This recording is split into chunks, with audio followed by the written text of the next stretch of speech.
So hello, how are you? I'm a physics teacher Snehal sir, and today we are going to see a new topic from this chapter, and that is potential energy due to system of two charges and potential energy due to system of charges. तो आज हम potential energy की बात करेंगे, potential energy due to system of two charges and due to system of charges. तो ठीक है, let's start our class by recalling the previous lectures. In our previous lectures we have studied about potential. मतलब last कुछ lectures में हमने क्या किया था, तो potential की बात की थी. और potential क्या होता है, तो potential is the negative work done required to bring a unit positive charge from infinity to given point is called as a potential. इसका मतलब क्या, तो इस टेस्ट चार्ज Q नॉट को, जिसको हम क्या बोलते हैं, तो यूनिट पॉजिटिव चार्ज बोलते हैं. देखो वो प्लस कंसीडर करते हैं, मतलब वो प्लस ही होता है.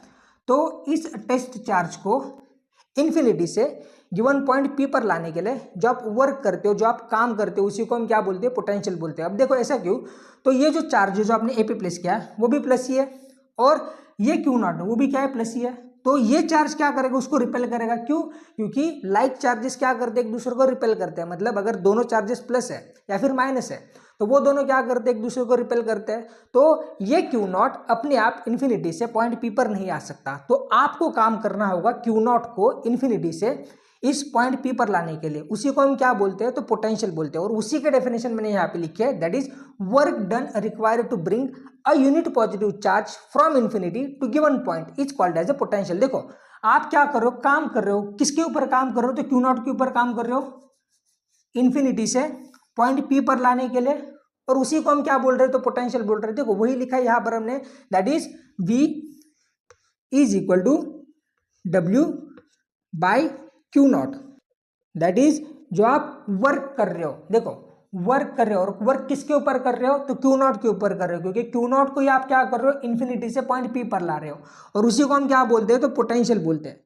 सो ये होता है potential. That is potential V is equal to W by Q naught, where W को हम क्या बोलते हैं, तो वर्क बोलते हैं, और Q नॉट क्या होता है, तो वो चार्ज होता है जो आप क्या करते हो, इन्फिनिटी से गिवन पॉइंट पर लाते हो.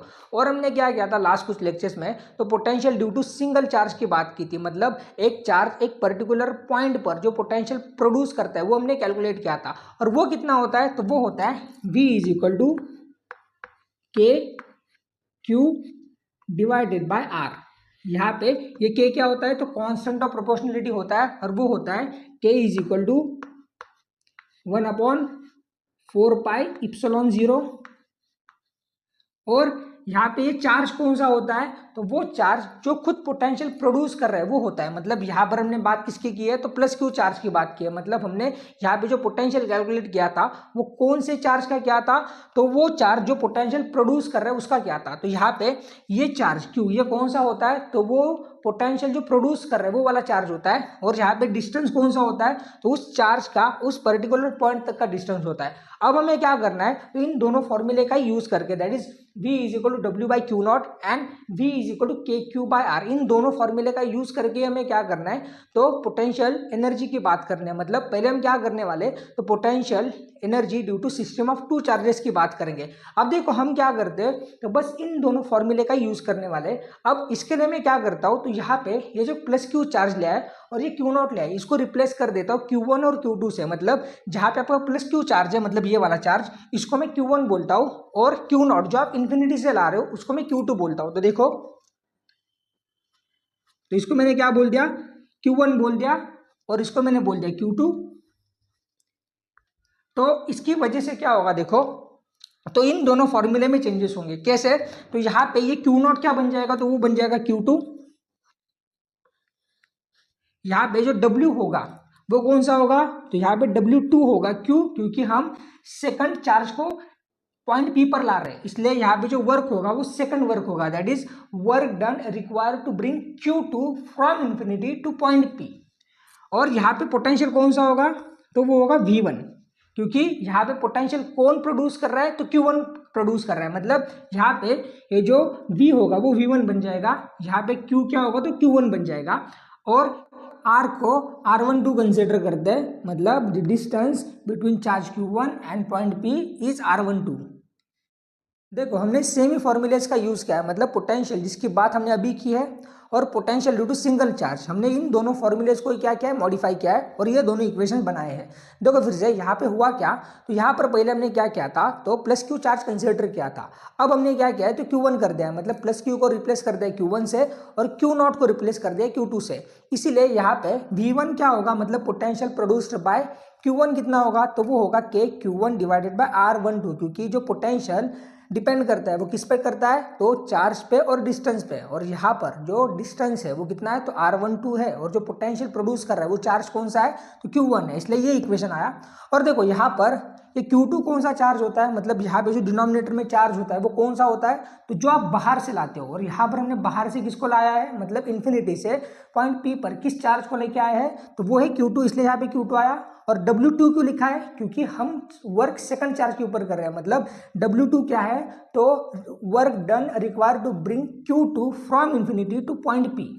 और यहाँ पे ये पोटेंशियल कौन प्रोड्यूस करता है, तो Q1 प्रोड्यूस करता है, इसलिए यहाँ पे V1 आया है। अब हम क्या करेंगे, तो देखो ये जो Q2 यहाँ पे W2 को डिवाइड है, यहाँ पे जाके V1 को मल्टीप्लाई कर देंगे, तो हमारे पास इक्वेशन क्या होगा, तो W2 is equal to V1 into Q2। देखो हमने क्या किया, तो Q2 जो V2 को डिवाइड था, यहाँ पे जाके V1 को मल्टीप्लाई कर दिया, तो हमारे पास इक्वेशन क्या आया, तो V1 into Q2 is equal to W2 और W2 is equal to V1 into Q2। अब देखा जाए तो हम क्या कर रहे हैं, यहाँ पे वर्क कैलकुलेट कर रहे हैं। अब ऐसा क्यों होता है, देखो हमेशा एक बात याद रखो, अगर आपको क्या करना है, किसी भी टाइप की एनर्जी को कैलकुलेट करना है, तो हम क्या करते हैं, वर्क कैलकुलेट करते हैं। ऐसा क्यों, क्योंकि हम एनर्जी को डिफाइन ही कैसे करते हैं, तो capacity to do work is called as energy. So अगर आपको एनर्जी कैलकुलेट करनी है तो हम क्या करते हैं, तो वर्क कैलकुलेट करते हैं। अब यहाँ पर हम क्या कर रहे हैं, तो पोटेंशियल एनर्जी की बात कर रहे हैं। आगे जाके हम क्या करने वाले हैं, तो काइनेटिक एनर्जी की बात करेंगे, सरफेस एनर्जी की बात करेंगे, तब वहां पर भी हम क्या करने वाले हैं, तो वर्क ही कैलकुलेट करेंगे। सो जो आपका वर्क होता है वो क्या होती है, तो पोटेंशियल एनर्जी होती है, मतलब इस केस में पोटेंशियल एनर्जी होगी। सो W2 is equal to V1 कितना है, तो K Q1 divided by R12, so K Q1 divided by R12 into Q2, that is work ही क्या होता है आपका, तो एनर्जी होती है। और इस केस में जो एनर्जी होगी वो कौन सी होगी, तो वो होगी potential energy. So U is equal to, क्योंकि हम क्या करते हैं, पोटेंशियल एनर्जी को U से डिनोट करते हैं, W2 is equal to K Q1 Q2 divided by R12। So ये होगा आपके लिए फाइनल आंसर। मतलब अगर आपको पूछा गया है कि potential energy due to system of two charges के लिए इक्वेशन डिराइव कीजिए, तो आपको ये इक्वेशन यहीं पे खत्म करना होगा। सो अब हम क्या करते हैं, तो potential energy due to system of charges की बात करते हैं। सो देखो यहाँ पे और एक बात, अगर हम क्या करते हैं, यहाँ पे Q1 को भी क्या करते हैं, इन्फिनिटी पे रखते हैं। मतलब अब हमने क्या किया था यहाँ पे, तो Q1 को पॉइंट A पे रखा था और Q2 को इन्फिनिटी से पॉइंट P पर ला रहे थे। तो हम क्या कर रहे थे, देखा जाए तो Q2 के ऊपर काम कर रहे थे। क्यों काम कर रहे थे, क्योंकि Q1 क्या कर रहा था, अपने एक फील्ड बना रहा था, अपने एक रीजन बना रहा था, और उस रीजन में आप क्या कर रहे थे, Q2 को ला रहे थे, इसीलिए आपको काम करना पड़ रहा था। पर अगर हम क्या करेंगे, यहाँ पे Q1 को भी इन्फिनिटी पे रखेंगे, तो क्या आपको काम करना पड़ेगा, तो उसका आंसर है जीरो वर्क करना पड़ेगा। मतलब आपको बिल्कुल काम नहीं करना पड़ेगा। क्यों, क्योंकि देखो हम क्या करते हैं, काम किसी भी फील्ड के अगेंस्ट काम करते हैं। मतलब अब देखो मैंने यहाँ पे चॉक क्यों पकड़ रखा है, तो यहाँ पर मैं ग्रेविटेशनल फील्ड के अगेंस्ट काम कर रहा हूँ। अगर यहाँ पे ग्रेविटेशनल फील्ड एब्सेंट होती तो क्या मुझे इस चॉक को पकड़ना पड़ता, तो बिल्कुल नहीं पकड़ना पड़ता, मुझे बिल्कुल काम नहीं करना पड़ता इस चॉक को पकड़ने के लिए। पर यहाँ पर क्या कर रहा हूँ मैं, तो ग्रेविटेशनल फील्ड के अगेंस्ट काम कर रहा हूँ, इसलिए मुझे चॉक को पकड़ने की जरूरत है। पर यहाँ पर क्या हो रहा है कि आपका Q1 भी कहाँ पे, इन्फिनिटी पे। मतलब अगर हम क्या करते, Q1 को भी इन्फिनिटी पे कंसीडर करते, तो यहाँ पे कोई भी ऐसी रीजन नहीं होती जिसके अगेंस्ट हमें काम करना पड़ता। सो Q1 को इन्फिनिटी से पॉइंट A पर लाने के लिए हमें कोई वर्क नहीं करना पड़ता, कोई काम नहीं करना पड़ता। मतलब work that is W1, that is work done required to bring Q1 from infinity to point A, वो कितना होता, तो जीरो होता। क्योंकि देखो यहां पर कोई भी फील्ड नहीं है या फिर कोई भी रीजन नहीं है जो क्या करने वाली है, Q1 को रिपेल करने वाली है। या फिर ऐसा भी बोल सकते हैं कि वहां पे कोई फील्ड नहीं है जो Q1 को अट्रैक्ट कर सकती है या फिर रिपेल कर सकती है। सो यहाँ पे हमें किसी के अगेंस्ट काम नहीं करना, किसी फील्ड के अगेंस्ट काम नहीं करना, तो Q1 अपने आप यहाँ पे आ सकता है पॉइंट ए पे। इसलिए हमने क्या लिखा है, तो W1 is equal to 0, that is work done required to bring Q1 from infinity to point A. So यहाँ पे W1 इज इक्वल टू 0 लिखा है। अब देखो जैसे हम क्या करेंगे, यहाँ पे Q1 को प्लेस कर देंगे। अब ये Q1 क्या करेगा, तो अपनी एक रीजन बनाएगा, अपनी एक फील्ड बनाएगा, और उस फील्ड के अगेंस्ट हमें क्या करना होगा, काम करना होगा Q2 को इन्फिनिटी से पॉइंट P पर लाने के लिए। और वही वर्क हम कैलकुलेट कर रहे थे W2 पर। यहाँ पर अगर Q1 भी इन्फिनिटी पे होता तो वहाँ पे कोई फील्ड नहीं होती या फिर कोई रीजन नहीं होता जो Q1 को क्या करता, रिपेल या फिर अपोज करता। इसलिए जो वर्क डन होगा वो 0 होगा। अब देखो यहाँ से हम क्या करने वाले, आगे सिस्टम ऑफ चार्जेस की भी बात करेंगे। अब हमें एक चीज क्लियरली पता है कि अगर हम क्या करते हैं यहाँ पे और एक चार्ज कंसिडर करते हैं, मतलब अगर हम क्या करेंगे यहाँ पे Q3 भी कंसिडर करेंगे, और जो आपका Q2 है वो कहाँ पे है, तो अब वो पॉइंट P पे है, क्योंकि हमने क्या किया है, Q2 का ही वर्क डन कैलकुलेट किया है इन्फिनिटी से पॉइंट P पर लाने के लिए। अब हम क्या करेंगे, तो Q3 को इन्फिनिटी से पॉइंट, सपोज यहाँ पे x कंसिडर करते हैं, तो Q3 को आपको क्या करना है, इन्फिनिटी से x पर लाना है, और x पॉइंट का डिस्टेंस कितना है, तो Q1 से R13 है और Q2 से R2 है, मतलब पॉइंट x Q1 से R13 डिस्टेंस पर है और Q2 से R23 डिस्टेंस पर है। और हमें क्या करना है, तो Q3 को इन्फिनिटी से पॉइंट x पर लाना है। अब देखो उसके लिए हम क्या करने वाले हैं, तो सेम प्रोसेस ही फॉलो करेंगे, मतलब जो हमने यहाँ पे की है। सबसे पहले हम क्या करेंगे, तो वर्क ही कैलकुलेट करेंगे, दैट इज W3, क्योंकि यहाँ पर हम क्या कर रहे हैं, तो Q3 को ला रहे हैं इन्फिनिटी से पॉइंट x पर। सो अब हमें क्या करना है, अगर W3 कैलकुलेट करनी है तो हम क्या करेंगे, तो इसी फॉर्मूले का यूज करेंगे, that is work is equal to potential into charge. So W3 is equal to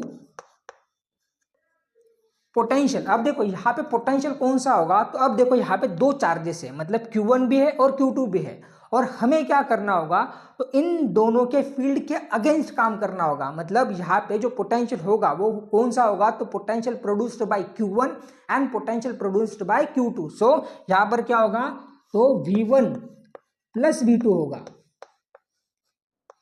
that is यहाँ पे क्या होगा, तो Q1 भी क्या करेगा, एक पोटेंशियल प्रोड्यूस करेगा पॉइंट x पे, और Q2 भी क्या करेगा, तो पोटेंशियल प्रोड्यूस करेगा पॉइंट x पे। मतलब हमें Q3 को लाना है लेकिन Q1 और Q2 के अगेंस्ट लाना है, इसलिए हमने यहाँ पे V1 प्लस V2 लिखा है, और इनटू क्या होगा, Q3 होगा, क्योंकि हमने अभी देखा था कि W किसके बराबर होता है, तो V इंटू Q0 के बराबर होता है। इसी का हमने क्या किया था, ये मॉडिफाई किया था, मतलब इसी को हमने मॉडिफाई किया था इसमें।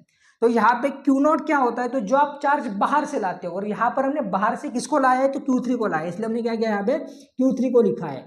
अब हमें क्या करना है, तो बस V1 और V2 की वैल्यू सब्स्टिट्यूट करनी है, मतलब potential produced by Q1 and potential produced by Q2, और वो कितना होगा, तो पोटेंशियल प्रोड्यूस्ड बाय Q1 कितना होगा, तो K Q1 divided bye R13, और यहां पर हमने V1 इज इक्वल टू के Q1 डिवाइडेड बाय R13, ये कैसे लिखा, तो हमने यूज किया है potential due to a single charge का। मतलब एक सिंगल चार्ज एक पर्टिकुलर पॉइंट पर जो पोटेंशियल प्रोवाइड करता है वो कितना होता है, वो होता है V इज इक्वल टू के Q डिवाइडेड बाय R। मतलब एक सिंगल चार्ज जो पोटेंशियल प्रोड्यूस करता है एक पर्टिकुलर पॉइंट पर, वो होता है V इज इक्वल टू के Q डिवाइडेड बाय R। और यहाँ पे Q कौन सा होता है, मतलब चार्ज कौन सा होता है, तो वो चार्ज जो खुद पोटेंशियल प्रोड्यूस कर रहा है वो वाला होता है। और जो डिस्टेंस होता है वो कौन सा होता है, तो वो डिस्टेंस होता है चार्ज और पॉइंट के बीच का। सो इसीलिए हमने क्या किया यहाँ पे, तो Q1 डिवाइडेड बाय R13 लिखा है, प्लस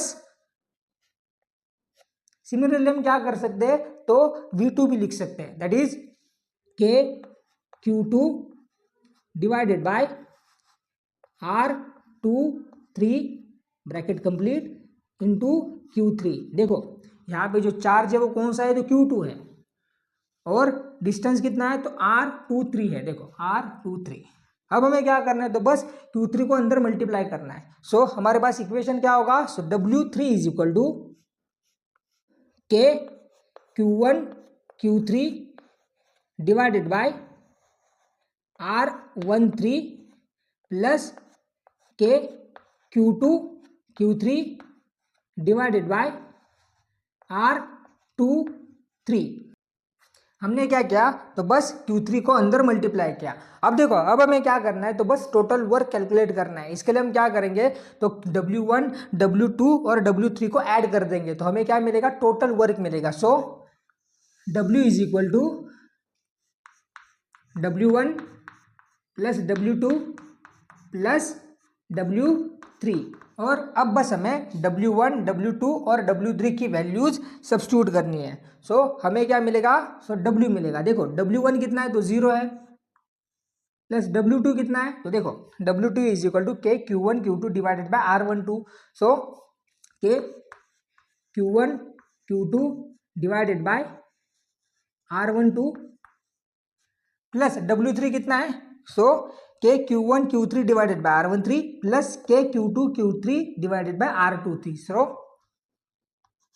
के Q1 Q3 divided by R13 plus के Q2 Q3 divided by R23।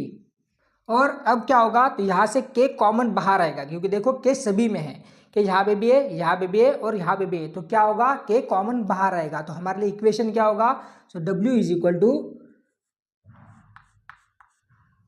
के into bracket Q1 Q2 divided by R12 plus Q1 Q3 divided by R13 plus Q2 Q3 divided by R23। और यही क्या होगी, तो यही होगी आपकी पोटेंशियल एनर्जी होगी। आपका वर्क ही क्या होता है, तो एनर्जी होते हैं, और इस केस में कौन सी एनर्जी होगी, तो वो होगी पोटेंशियल एनर्जी। सो ये होगा आपके लिए potential energy U। That is, देखो मैंने स्टार्टिंग में ही बताया था कि अगर आपको क्या करना है, पोटेंशियल एनर्जी कैलकुलेट करनी है या फिर किसी भी टाइप की एनर्जी कैलकुलेट करनी है, तो आपको क्या कैलकुलेट करना होगा, तो वर्क कैलकुलेट करना होगा। सो इस केस में ये जो वर्क होगा वो किसके बराबर होगा, तो पोटेंशियल एनर्जी के बराबर होगा। और देखो हम क्या कर सकते हैं, तो इसी के लिए जनरल इक्वेशन लिख सकते हैं। कैसे, तो देखो U is equal to summation over I is not equal to J QI QJ divided by RIJ for all players. यहाँ पे होगा K। और एक हम क्या कर सकते हैं, जनरल इक्वेशन बना सकते हैं। कैसे, so U is equal to K divided by 2 summation over I 1 to N summation over J 1 to N QI QJ divided by RIJ where I is not equal to J। So ये होगा हमारे लिए final answer, that is potential energy due to system of charges के लिए final answer. और ये क्या है, जनरल इक्वेशन है। देखो दोनों इक्वेशन अलग अलग लिखे हैं मैंने, ऐसा क्यों, तो देखो यहाँ पर I is not equal to J दोनों तरफ लिखा है, ऐसा क्यों, तो देखो यहाँ पर कहीं पर भी आपको Q1 दिखाई दे रहा है, Q1 डिवाइडेड बाय R11 या फिर Q2 डिवाइडेड बाय R22। सो यहाँ पे I और J दोनों कभी इक्वल नहीं हो सकते। और ये इक्वेशन क्या लिखा है मैंने, अलग लिखा है, ऐसा क्यों, तो देखो यहाँ पर अगर हम क्या कर रहे हैं, दो बार समेशन का यूज कर रहे हैं, तो इसका मतलब ऐसा भी हो सकता है कि के Q1 डिवाइडेड बाय R12, या फिर हम और एक बार कैसे ऐड करेंगे, तो के Q1 डिवाइडेड बाय R21। मतलब यहाँ पे एक ही टर्म दो बार आ सकते हैं, क्योंकि देखो उन दोनों को कोई मतलब ही नहीं है, Q1 का दोनों का प्रोडक्ट है, तो दोनों टर्म्स मतलब के Q1 डिवाइडेड बाय R12 और के Q1 डिवाइडेड बाय R21, ये दोनों टर्म इक्वल होगी। मतलब उसी टर्म को आप क्या करोगे, तो दो बार ऐड करोगे। तो ऐसा ही क्या होगा, सारी टर्म्स को आप क्या करने वाले हो, दो बार ऐड करने वाले हो। इसीलिए हमने क्या किया यहाँ पे, तो बस 2 से डिवाइड किया है। तो ये होगा electric potential energy due to system of charges के लिए final answer. So this is for today. अगर आपको वीडियोज अच्छे लग रहे हैं तो प्लीज लाइक कर देना, चैनल को सब्सक्राइब कर देना, and thank you so much for your time.